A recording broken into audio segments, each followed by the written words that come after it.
Hi friends, welcome to big topic. இன்றைக்கி social மீடியாஸில் top அப்படின்னா கண்டிப்பாக நம்ம தமிழக வெற்றி கழகம் தான். தமிழக வெற்றி கழகத்தோட முதலாம் ஆண்டு நிறைவு விழாவை முடிச்சுட்டு அடுத்ததாக 2ஆம் ஆண்டு தொடக்க விழா அப்படின்னு தான் சொல்லணும். ஸோ தமிழக வெற்றி கழகத்தோட கட்சி அனௌன்ஸ்மெண்ட் வந்து ஒரு வருஷம் கம்ப்ளீட் ஆகிருச்சு. இனி 2ஆம் வருஷத்தில் ஸ்டார்ட் பண்ண போகிறோம் இன்றைக்கி. ஸோ இந்த தேதியில் விஜய் அவர்கள் தமிழக வெற்றி கழகத்தோட தோழர்களோடு சேர்ந்து ஒரு மிகப்பெரிய சம்பவத்தை பண்ணார். தமிழக வெற்றி கழகத்தினுடைய கொள்கை தலைவர்கள் பெரியார், அம்பேத்கர், காமராஜர், அதுக்கப்புறமா அஞ்சலையம்மாள், வேலுநாச்சி, அவங்க 5 பேரும் தான். ஸோ இவங்க 5 பேரோட சிலை தான் பார்த்தோம்னா இன்றைக்கி நம்ம தளபதி விஜய் அவர்கள் திறந்து வச்சுருக்காரு. கட்சி ஸ்டார்ட் பண்ணி 1 இயரை கம்ப்ளீட் பண்ணியாச்சு. அடுத்தடுத்து பார்த்தோம்னா கட்சி வேலைகள் ரொம்ப ஃபாஸ்ட்டாக மூவ் ஆகிட்டுருக்கு. நெக்ஸ்ட் இயர் எலெக்ஷன் வேறு வரப்போகுது அப்படிங்கிறதுனால ரொம்ப ஃபாஸ்ட்டாக பணிகளை பண்ணிகிட்ருக்காங்க. ஸோ இந்த நேரத்தில் இந்த தலைவர்களை சிலையை திறந்து வச்சது அப்படிங்கிறது எல்லாருக்கும் ஒரு மிகப்பெரிய அதிர்ச்சியாகவும் இருந்திருக்கு.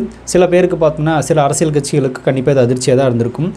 மிக முக்கியமாக திமுகவை சொல்லலாம், இன்னொருத்தர் யார் அப்படின்னா பிஜேபி சொல்லலாம். அடுத்ததாக பார்த்தோம்னா சம்மந்தமே இல்லாமல் திடீர்னு வந்து பெரியார் அவர்களை எடுத்துகிட்ருக்கிற சீமான் அவர்களை சொல்லலாம்.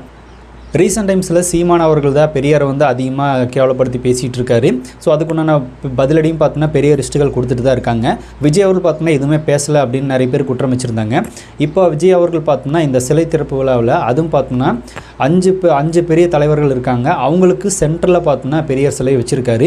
இதுவே பார்த்தோம்னா சீமான் அவர்களுக்கு ஒரு பதிலடி அப்படின்னு தான் சொல்லணும். ஏன்னா விஜய் அவர்கள் வந்து பெரியாரை கையில் எடுத்ததுக்கப்புறமா தான் சீமான் அவர்கள் பெரியார் அவர்கள் அதிகமாக பேச ஆரம்பித்தார். இப்போ விஜய் அவர்கள் பார்த்தோம்னா பதிலெல்லாம் சொல்கிறது கிடையாது.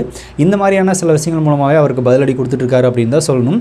இதெல்லாம் பார்த்ததுக்கப்புறமா இன்னும் சீமான் அவர்கள் என்ன மாதிரி வந்து பெரியாரை பற்றி பேச போகிறார் அப்படிங்கிறது தெரியல. இனி டேரெக்டாகவே விஜய் அவர்களால தான் எனக்கு பெரியாரே பிடிக்காம போச்சு அப்படின்னு சொன்னாலும் சொல்கிறதுக்கு வாய்ப்புகள் இருக்குது. அதெல்லாம் பொறுத்திருந்து பார்க்கலாம்.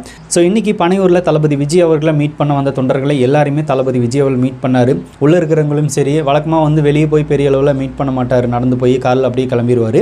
ஸோ இன்றைக்கி வந்து வெளியே போய் எல்லாருக்கும் ஃபேன்ஸுக்கு கை காட்டிட்டு அவர் எல்லாத்தையும் மீட் பண்ணிட்டு போனார்.